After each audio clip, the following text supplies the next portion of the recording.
Olá, galerinha do channel, tudo bem com vocês? Eu espero que sim. Estamos hoje em uma quinta-feira para trazer uma síndrome ou transtorno de filmes e séries. Hoje nós vamos falar sobre a síndrome de Peter Pan.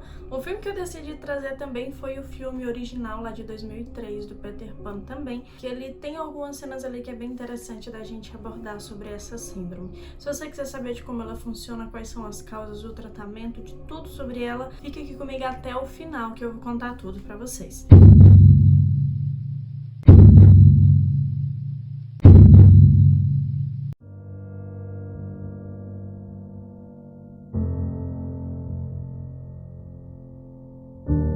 Mas antes de começar a falar, eu já quero pedir pra você, se você não é inscrito no meu canal, já se inscreve aqui embaixo, ativa o sininho para receber as notificações, tem vídeo novo todo domingo e toda quarta-feira também. Aqui eu trago tanto sobre casos criminais, como síndromes e transtornos de filmes e séries. Então se você gosta desse tipo de conteúdo, esse é o lugar certo. Deixa o like aqui no comecinho do vídeo, me segue lá pelo Instagram, @emente.psique. Gente, então a síndrome de Peter Pan, eu acredito que você já tenha ouvido falar, ou se você não ouviu falar, quando você ouve esse nome, você já tem uma vaga ideia do que ela se trata. Porque assim, no filme, o Peter Pan, principalmente naquele filme lá de 2003, que cá entre nós eu vou confessar pra vocês que eu sou apaixonada pelo personagem do Peter Pan, tanto pelo desenho e principalmente por esse filme de 2003. Eu sou muito apaixonada. Eu assisti inúmeras vezes quando eu era criança, depois que eu cresci também. E eu até me deu vontade de rever de novo, eu revi de novo o filme, porque ele é muito bom. Então naquele filme, ele fala muito sobre essa questão de crescer e que ele não quer crescer.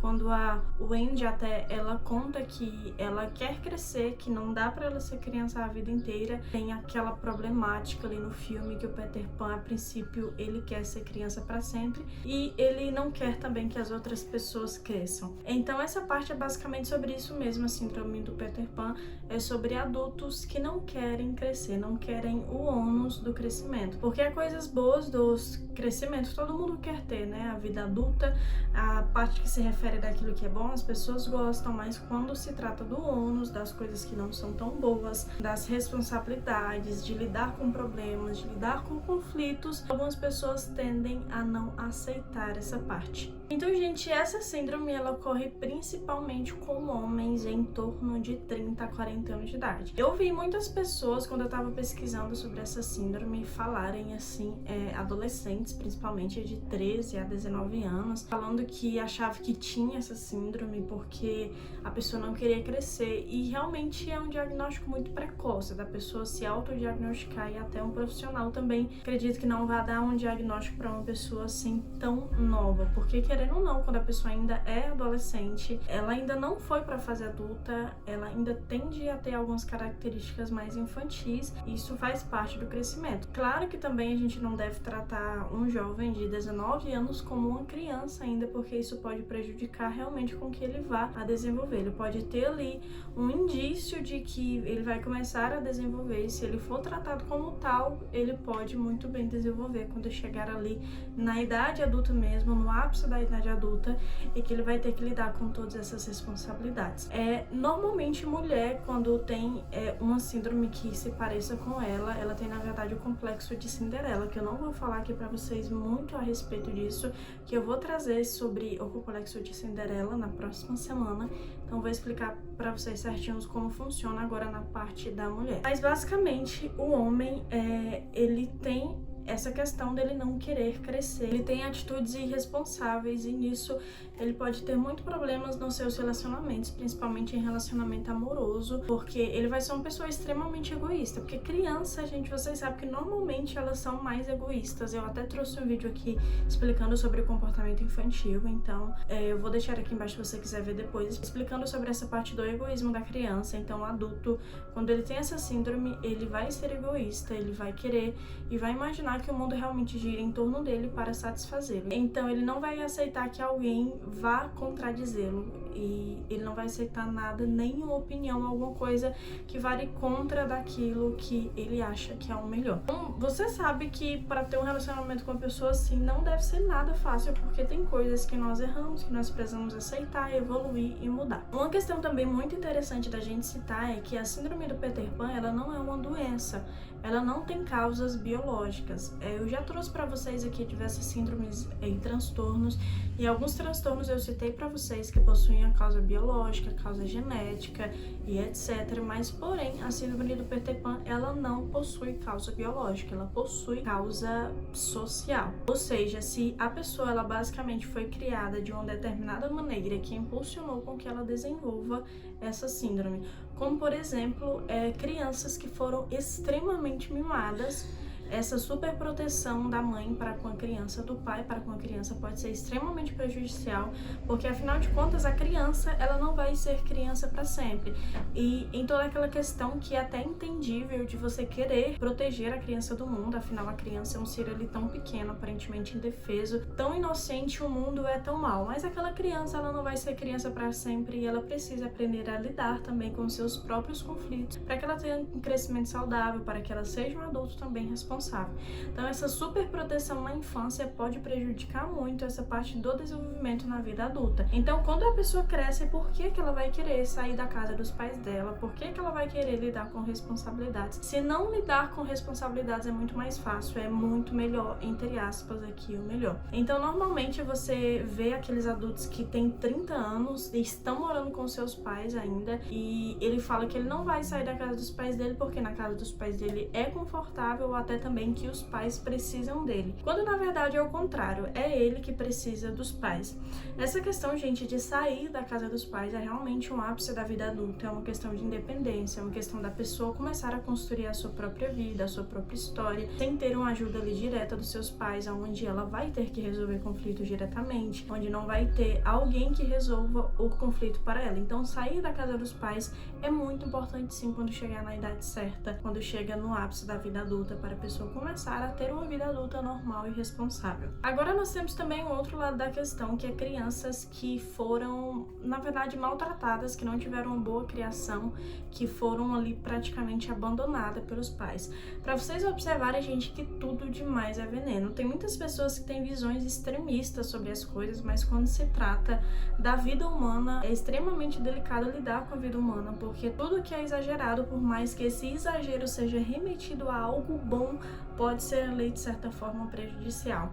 Então, quando é esse outro lado da criança que é praticamente abandonada, ela pode ter essa síndrome de Peter Pan, apesar de que é mais comum na outra situação que eu citei para vocês, quando as crianças elas são extremamente mimadas. Então, mas pode ocorrer nesse outro caso, porque é o reflexo que a criança, que o adulto, ele vai sentir. Haja que ele foi muito maltratado na infância, ele não tem um psicológico saudável para poder lidar com as questões da vida adulta. Então, agora que ele é adulto, ele não vai aceitar que ninguém vá contradizê-lo, já que durante a sua infância inteira ele teve pessoas que estavam indo contra aquilo que ele falava, então ele nunca teve voz, e nesse momento ele quer ser único, específico, ele não quer então ouvir a opinião das outras pessoas, ele não quer mudar de opinião, ele quer permanecer ali com irresponsabilidade, pois já que ele sofreu tanto na fase da infância, na vida adulta ele quer evitar o sofrimento. E gente, o sofrimento, ele faz parte da vida humana, os conflitos, eles fazem parte da vida humana, e é muito interessante que as pessoas saibam como lidar com eles, que as pessoas entendam que tudo bem, que não é o fim do mundo, conflitos vão surgir, porque normalmente você vê pessoas que sofrem com essa síndrome, aqui trazendo adendo, quando está resolvendo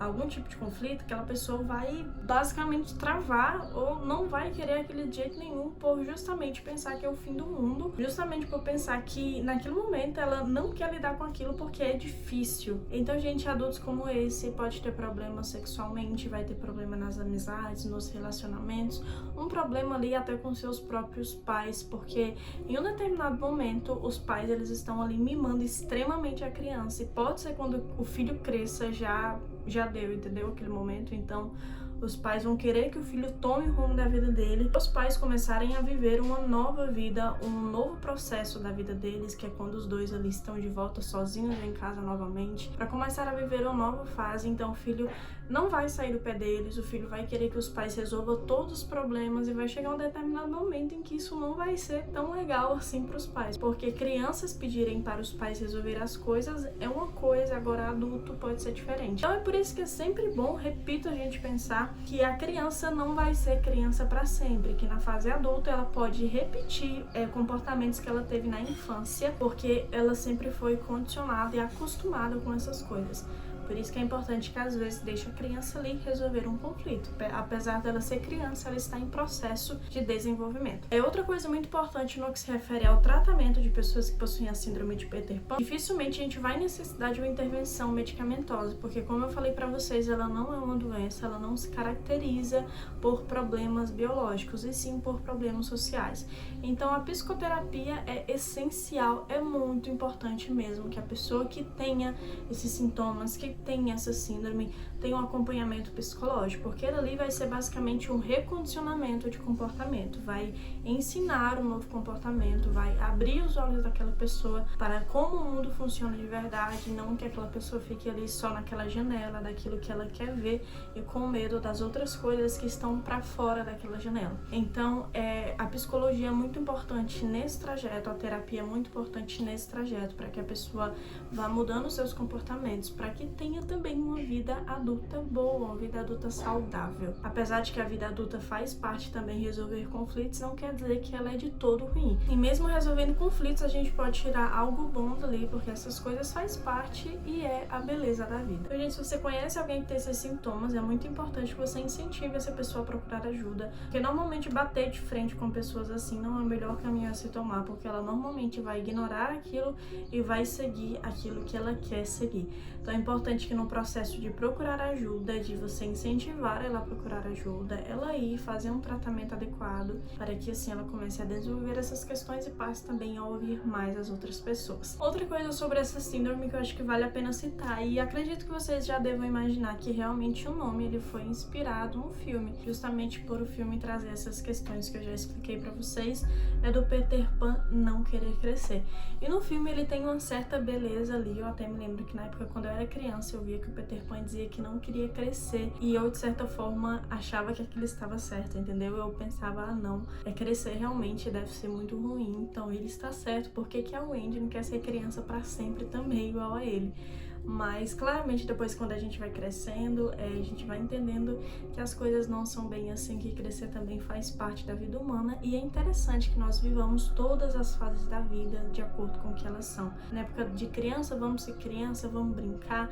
Na época de adolescente, vamos ser adolescentes. Na época de adulto, vamos ser adultos, e assim sucessivamente, porque é muito importante essas fases da vida serem respeitadas e serem vividas de acordo com como elas são. Então é isso, gente, essa foi a síndrome de hoje, eu espero que vocês tenham gostado. Deixa aqui nos comentários o que foi que vocês acharam. Se você tem algum comentário a fazer em relação a essa síndrome, se você já ouviu falar, se você conhece alguém, se você se enquadra nela também, deixa aqui embaixo se tem alguma dúvida. E também se você já viu uma síndrome ou um transtorno em filmes e séries e quer que eu fale aqui no canal, é só deixar aqui embaixo também. Compartilhe esse vídeo com seus amigos para que mais pessoas conheçam, quem sabe esse vídeo pode ajudar alguém também. Te agradeço por ter assistido até o final, valeu, até o próximo vídeo e tchau, tchau!